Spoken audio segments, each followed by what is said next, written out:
I'm going to be going through possible builds for Budget Legacy. The budget is 3382.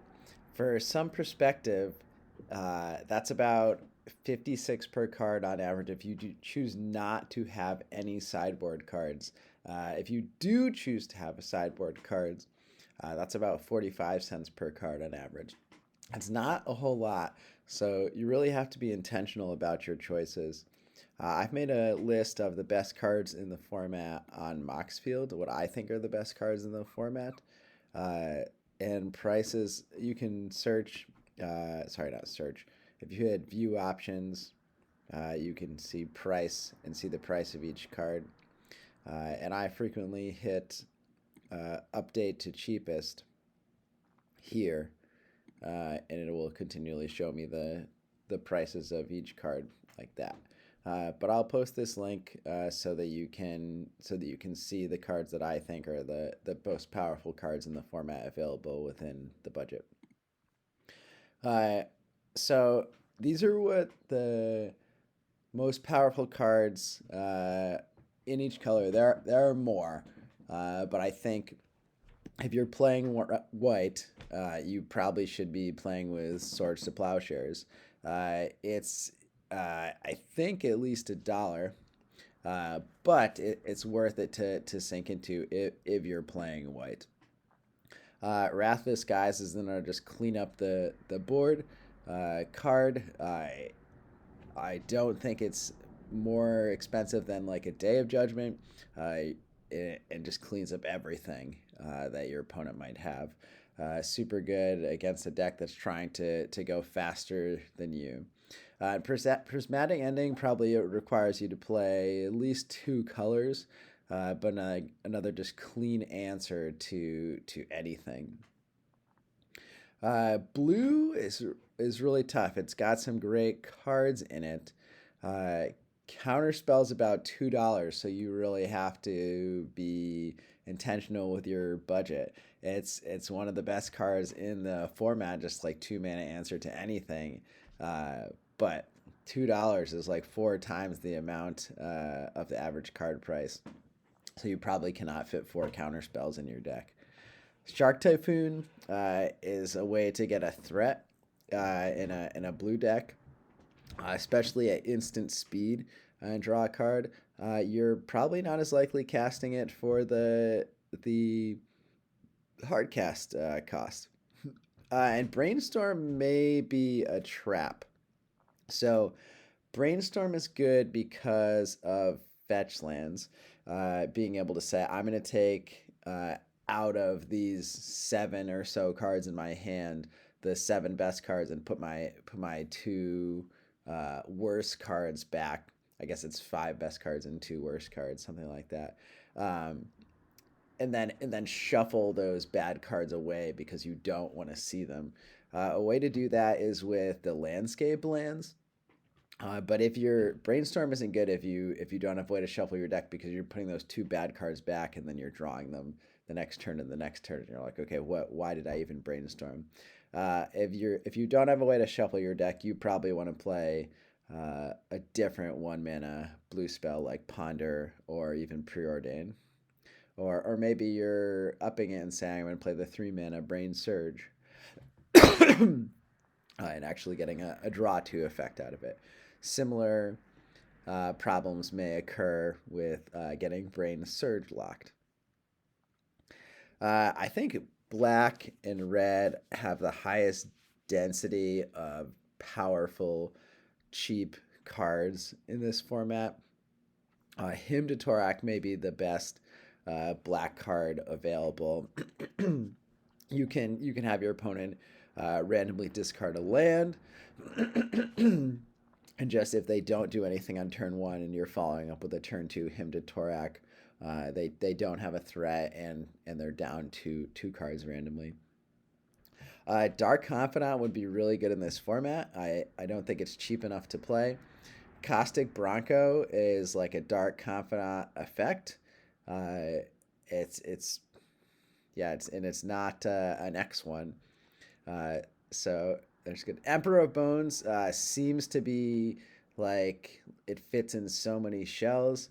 Like it might fit in a more aggressive deck that's just going to take cards out of your opponent's graveyard and threaten the ability to make it a 4/4 and put a card on the battlefield right away. It could also go in a reanimator deck where you're exiling a big guy out of your own graveyard and putting it onto the battlefield and attacking.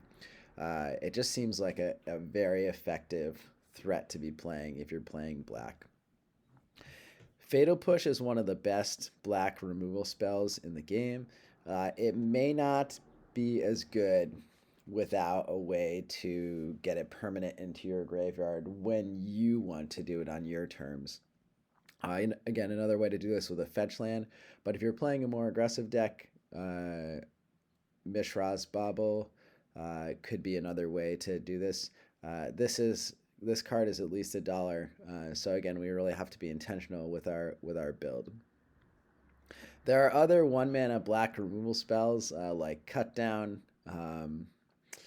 Blood Chief's Thirst, but Fatal Push is a clear cleanup usually if you have these cards that can be put into your graveyard.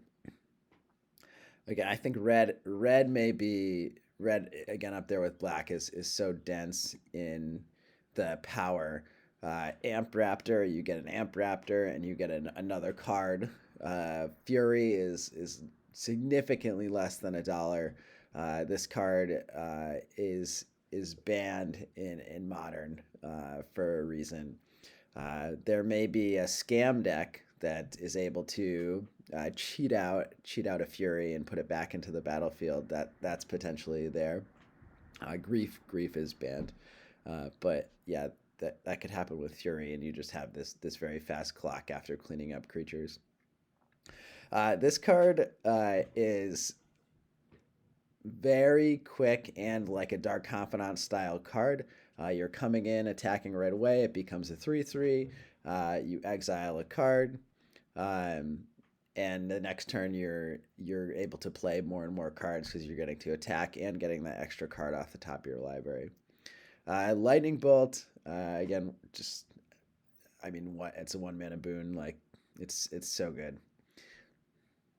All right, green has the pieces that win the game in the decks. Like Once Upon a Time is so powerful, like can find you like if you're playing lands and you're going to find a Dark Depths or you need to find a creature, the first one's free. Crashing Footfalls, like cascading into Crashing Footfalls. The Infect deck, Malevolent Rumble. This card was very underrated when it first came out, but it so easily finds you a permanent card and gets you a colorless guy. So it's actually like only putting you down 1 mana on this cast. And this card, Ignoble Hierarch, like just a ramp for these color combinations, and it has Exalted, very inexpensive card. All right, the multicolor brings in cards that just win the game on their own. Miskin Boo is expensive. It's probably like $3 or something like that. But say you're, and I'll go over this deck later, you cascade into Rhinos. You're able to attack with these 4/4s. Eventually they get taken care of. And then you just have this Miskin Boo that just wins the game on its own. Fourth Air Lingus, not cheap either. But again, this is a card that's going to win the game on its own. You're going to get to attack. You're going to get to become the Monarch. Thopter Foundry and Sword of the Meek is a combo I played in Value Vintage. It's you could put these two cards in a deck without any creatures at all, and not have to worry about them. Like your opponent kills your creatures, it doesn't matter. You're just paying 1 mana to sacrifice this Sword of the Meek. A blue Thopter comes onto the battlefield and returns the Sword of the Meek from your graveyard to that creature. And you're able to sacrifice the sword as many times as you have 1 mana to create that many 1/1 blue Thopter artifact creatures, and gain 1 life each time. So this is powerful in a control build, or a build where you just don't want to care about your creatures, and it's a combo that's going to win the game on its own. All right, colorless. This card is so cheap, and if you want to play some sort of deck that plays colorless spells, your way to do that is the Cloud Post lands. There are three different ones, and that it's just a way for you to ramp out your colorless cards. You can pair. I've seen decks paired with blue, paired with black, and paired with green.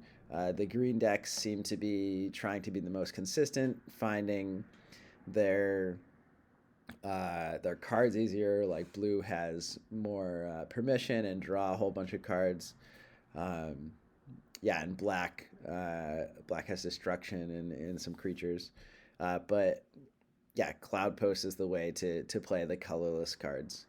Uh, Dark Depths is a thing. Like somebody could very easily make a 2020 Flying Indestructible Merit Lage. Uh, it's totally a deck. So as I look at this format, my big takeaways are that threats are a lot harder to come by. People seem to be really excited by these wonderful threats, and they seem to maintain value over time because people want them. Permission spells and answers seem to be much cheaper over time. Like Swords to Plowshares is $1. Maybe those spells just get reprinted over and over again. But that's my big takeaway: is choosing your threats for the deck is probably the hardest thing that you do. The other spells are, I think, a lot easier. Okay, these are the decks on my radar. Cloud Post deck. So again, this is the colorless spells if you want to play some colorless spells. Breaker of Creation, Devourer of Destiny, Glaring Fleshwaker, World Breaker, and Defining the Stars. This is like the green-based strategy with these three Cloud Post lands: Cloud Post, Glimmer Post, and Trench Post. And if you're playing the blue version, you can get artifacts back. Having a board wipe like Oblivion Stone, this deck can just put out giant colorless creatures very quickly. There are combos with Glaring Fleshraker. Elves. This deck was played last year. Shout out to Tokus. There are so many cheap elves that are amazing. I think the big payoff that Tokus took last year was this Genesis wave, being able to put so many elves onto the battlefield. There's another combo. If you want to go like the more combo version, this is like the Glimpse of Nature style of the deck. Whenever a creature enters the battlefield, you may draw a card, and that's a this turn effect. But yeah, so you could potentially draw a whole bunch of cards, especially if you have like a Heritage Druid effect here. And maybe if you have a card like Lissalon Huntmaster, whenever you're casting an elf spell, you're getting another spell. Or if you have Priest of Titania, definitely a way to power out and overwhelm your opponent very, very quickly. The Infect deck. I think this is one of the best choices in the format for a clean, quick answer. Aaron piloted this deck last year. Yeah, he piloted a mono green version, but I think there's a green blue version with possible like, hey, don't touch my stuff, like Spell Pierce, and like don't combo off on me right there. I also think there's a green black version that plays Inquisition of Kozilek and maybe just like Fatal Pushes to get your opponent's stuff out of the way. But this deck may be one of the cleanest, fastest decks in the format. This is one of the most exciting decks in the format. You have to get your Dark Depths pretty fast, but you can have like discard for your opponent's stuff. But like Dark Depths has won like no ban modern tournaments. So the tools are there. yeah, you just need to choose how much you're going to commit to interacting with your opponent or just going all into saying, I'm going to use my Thespian stage to copy Dark Depths, sacrifice my Dark Depths, and then, hey, my Thespian stage is a Dark Depths with no counters on it. I'm going to sacrifice it and make this 2020. Or you just very quickly have a Vampire Hex Mage. Uh, yeah, this the cards that I put here are black, green, and white. So you probably have to choose to narrow it down to two. It might be hard, especially with a double black Vampire Hex Mage. I think there's a Reanimator deck in here somewhere. Uh, the hard part would be getting cards into your graveyard, but cards like Faithless Looting can do that. But yeah, Archon Cruelty maybe probably out of price range. Maybe you have one in your deck that you're gonna find and put in there, and it just wins the game because that's what Archon of Cruelty does. But there are other very effective reanimate targets like Ashen Rider, Blazing Argon. Like nobody's gonna attack you for the rest of the game. Let's see, Sire of Insanity. Your opponent's discarding their cards. Sphinx of the Steel Wind. You have this. 6/6 vigilance flying lifelinker that probably only gets removed by a Swords to Plowshares. Maybe your opponent has like a black spell, but yeah, that's there. This one's an 8/8 with Annihilator 2. There are ways to get your reanimate targets out of the graveyard here. The Emperor Bones, Stitcher Supplier is a way to just mill cards. This card, Gran is a dollar. Oh no, sorry, it's 25 cents. Four of them are a dollar. This would be a very effective way to like draw a card, discard your reanimate target. Yeah, and for shout out to those Avatar fans.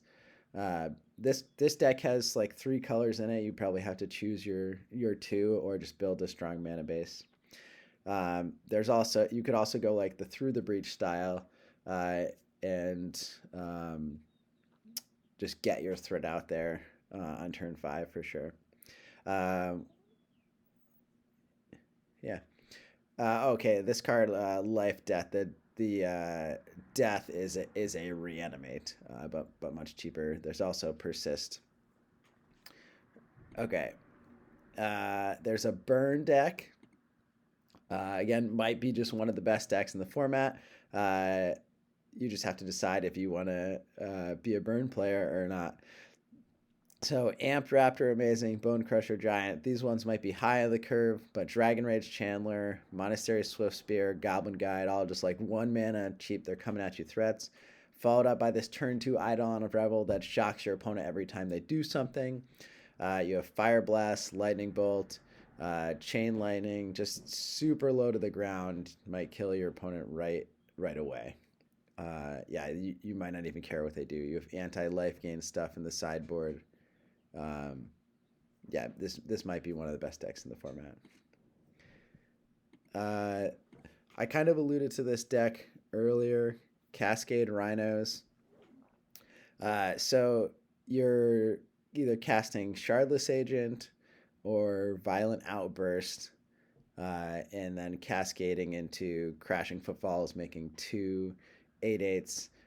You have cards like Elvish Spirit Guide and Simian Spirit Guide, depending on your budget, how you balance your cards. Everything is fairly cheap how you stack it. So depending on your deck, how many of these you want to put in there, but you can potentially cheat it out on turn 2, depending on how many of these you get in your deck.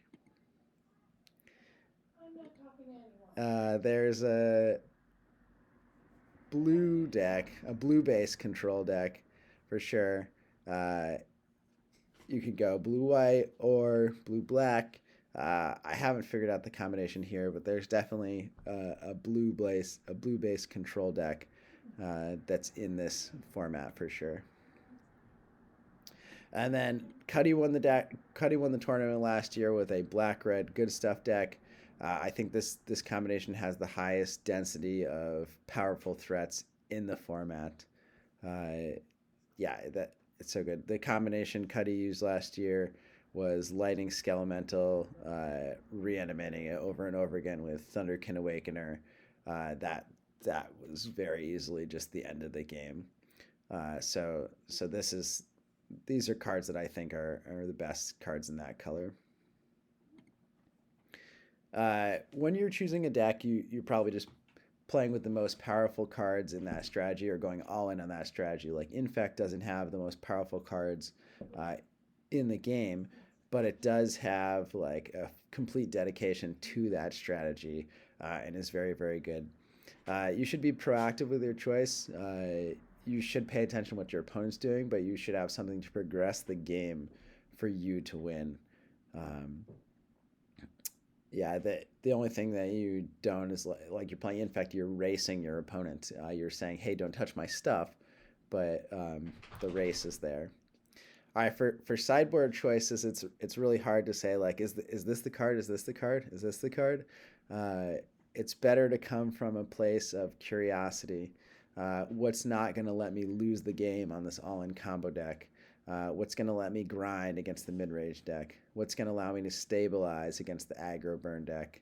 What's going to allow me to push through those counter spells and those board wipes that the control deck has, or those planeswalkers? And these are cards in each color that can do that, like Sanctifier and Vex, like the anti-graveyard strategy that your opponent may not be able to remove.